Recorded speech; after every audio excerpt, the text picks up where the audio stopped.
السلام عليكم. سلام تا من قدو دي دوني دليلة بربادنا. سلام تا ها سوان إيغران من قدوم قبدي. قرانو لك إيه ساجد كما إسين. السلام عليكم جنوغنا ما جل سيزو بدن. دليلة بربادنا أجد شوفين جي. والجلم كو كونو. كرو كراوي. بسم الله الرحمن الرحيم الحمد لله الصلاة والسلام على رسول الله صلى الله عليه وسلم. أني دي فمالين أقول هاسونين أن هاسواجر خون وإسن مدالو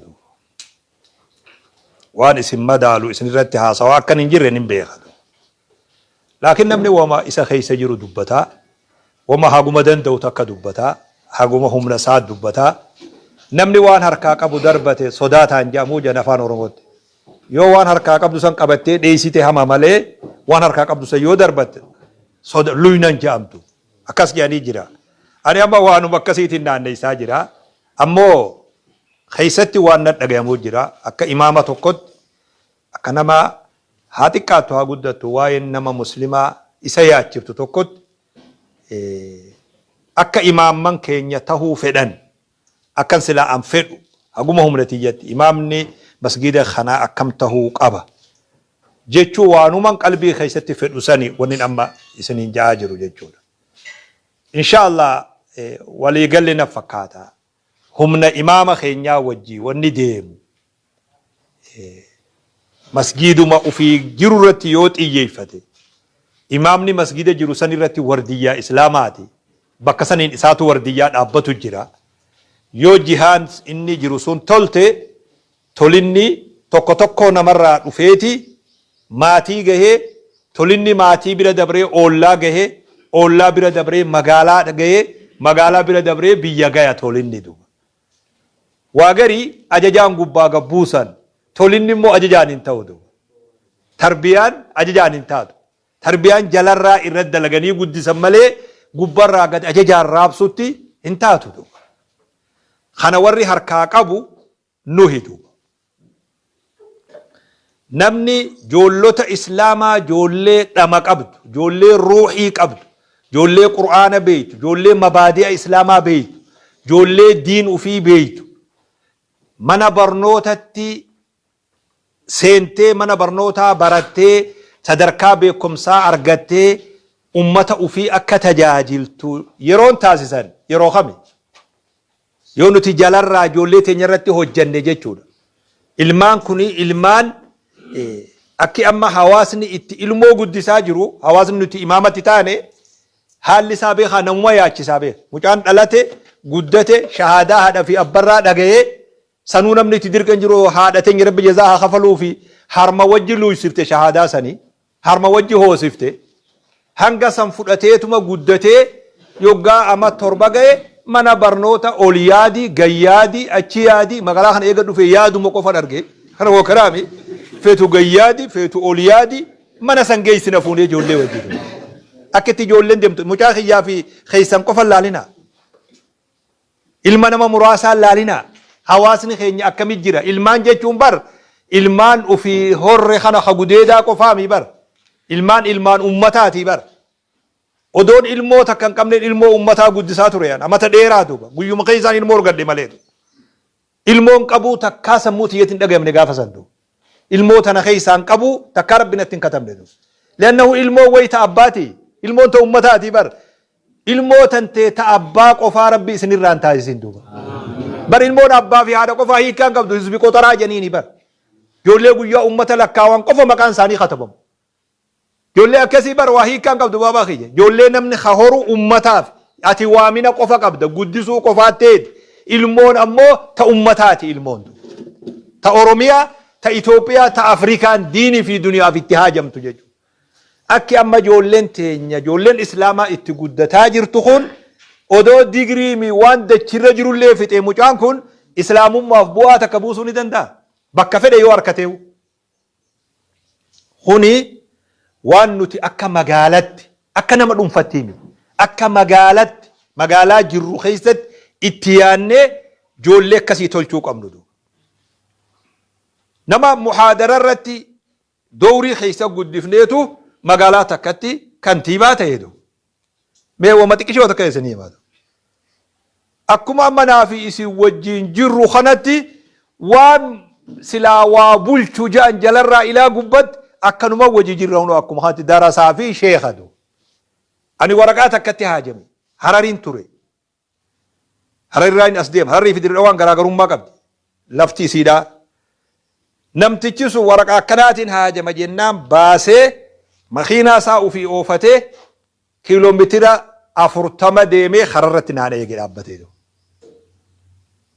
Silaa sadarkaan isaa kantiibaa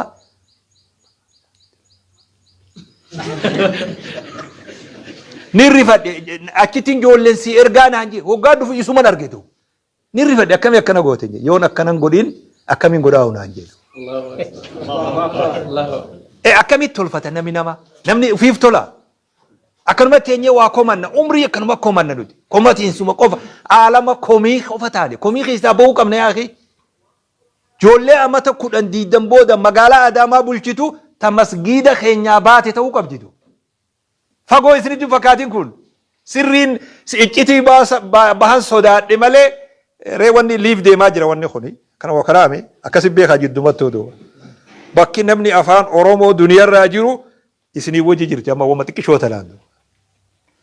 Iccitii bahan sodaadhe malee silaa waan kana isiniif hin himatu. Akka gaariitti. Ilmoon ar'a ati aliif qaraasiftu kun ar'a aliif irra baataniif kanan laalinaatu. Ar'a hadaraa aliif kanan laalinaatu. Guyyaa mucaan kuni waan silaa baratamu hunda baree ani bara aliifa shee abaluu irratti qara'ee guyyaa inni ji'uutu dhufatu. Guyyaan ati itti haajamtu guyyaa saniitu. Ar'aa miitu. Ijoollee na duuban salaattu tana keessayii namni biyyi itti haajamtu bahaa tana akkan irraanfanne hadaraatu.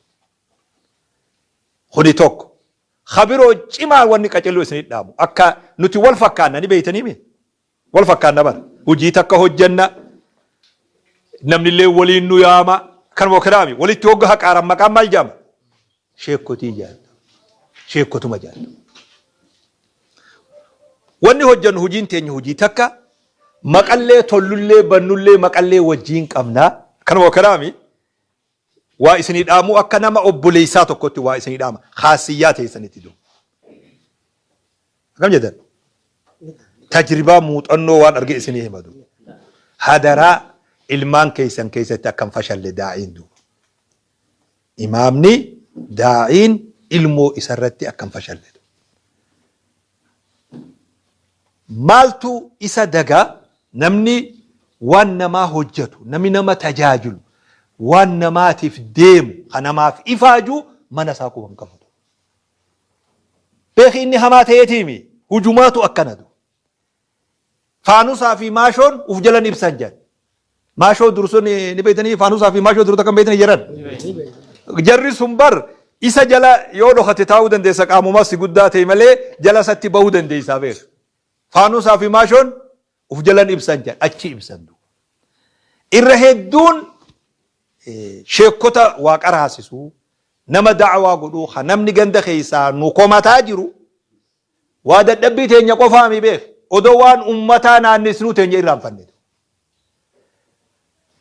Warri du'aataa katabbiin isaan kataban haasawni isaan haasawan kitaaballee irratti baasan bakka tanatu. Daa'iin mana isaa akkan dagan imaamni mana isaa akkan dagan. Ijoolleen teenya diinilleen ta'ee barnootaalleen ta'ee ijoollee gandaa fakkii taatu ta'uu qaba ilmoon teenya. Tana irra wareegamuu nu barbaachisa. Kuni laaftutti hin dhufu irra wareegamuu nu barbaachisa. Irra cinqamuu barbaachisa. Irra rakkatuu barbaachisa. Haadha fi abbaan afaan tokko tahanii bakka kanarratti irra dalaguu barbaachisa. Ilmaan keessan irraa Rabbi isin haa gammachiisu.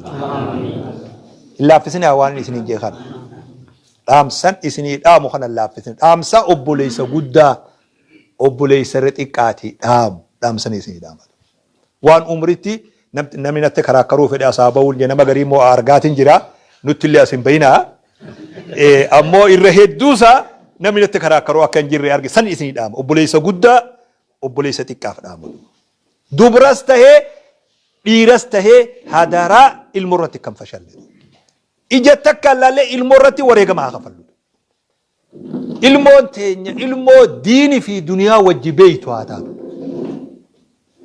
Waan sammuu namaa keessa jiru ijoolleen islaamaa ijoolleen barnoota islaamaa qabdu ijoolleen madrasaa islaamaa keessaa dhufte ijoolleen masjidarraa dhufte akka waan barnoota keessatti dorgommiin dandeenye sammuu nama nu duuban salaatuu keessatti katabame do irraa haquu danda'uu qabna waan san akkasiimi madaarisa hedduu qabna dirree dhawaa tanarraa namni islaa bakkuma beeku fakkii godha yoggaa madrasoota walitti dorgomsiisan tokkoffaa baha akka biyya sanitti madrasaan islaamaa do maaltu dhoorke ijoollee dhiiraa fi dubartiin salfii adda addaa teessee kiflii adda addaa teessee ilaa 12 barat gaafuma yuunivarsiitii seenan dubra argan malee ijatti hin argin akkas madrasaa 5 6 jira dirree ilaa 10 akkasii ilaa 12 ta qabu maaltu dhoorka ijoolleen bakka sanirraa baatee darajaa ministeeraa jirti ammatu darajaa ministeeraa maaltu dhoorka barnoonni ilaalcha dadhabaa bakka kanatti masgida islaamaatii fi madrasaa islaamarra jiru san haquu danda'uu qabna. Ijoolleen teenya ijoollee akkasii taatee bahuu qabdi. Kuni hadaraa daa'iin ijoollee fi mana sarratti akkam fashalle. Hunda ijoollee sarratti dubraa fi dardaraas. Ijoollee gandaatiif ijoolleen teenya fakkeenya ta'uu qabdi. Raayyaa abbaa macaa wajji magaalaa Jimmaa turre. Mucaa tokko rifeensi isaa akkuma rabbiin beeku jiruutu nu bira dhufe. Hogganuu argee gammadee raayyuma kana faa ziyaara inni. Mucaa qalbiin isaa bareeddu rifeensa ilaaluun gaarii miidhu. Kana wakalaami abbaati khayyanyutii jeen.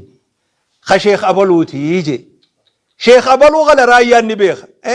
Ijoolleen sheekotii suma kana fakkaatti jeentu. Mucaan ammoo faaruse. Raayyaan kun gaddaafaa qaba. Jecha akkasitti an irraa rifadhe. Wajjitanyee bura dhugu jirra. Ani jechan akkasii irraa rifadhe hin qabu. لأنه مجاسا درون خيّة قد إلى برأتي دع نفسك مكانه نما كمتومي بردبي نما تفتو دامي نما كمتو دامي بير ليش اللو دان هاسو جرمالي نما لافسو في نما تفتو دامي إدو قادا جولين شيكوتي سوما خنا فكاتي جيندو مجان نسيك إدوبا مجان فاروسي نسيك مجان تو يرايا نمو جولين شيكوتي أكا غران كم دو جيچو إرغا دبرسي إرغاسن نمري فچيسا دوبا ammoo mucaarree akkana fakkaata. Dhugaa keessa abbaa ijoolleen sheekoti suma kana fakkaatti jentu. Mucaan ni seeqate. Ani immoo ni rifadhe. Mucaa san duruun kiyya godhee ilaale. Hadaraa.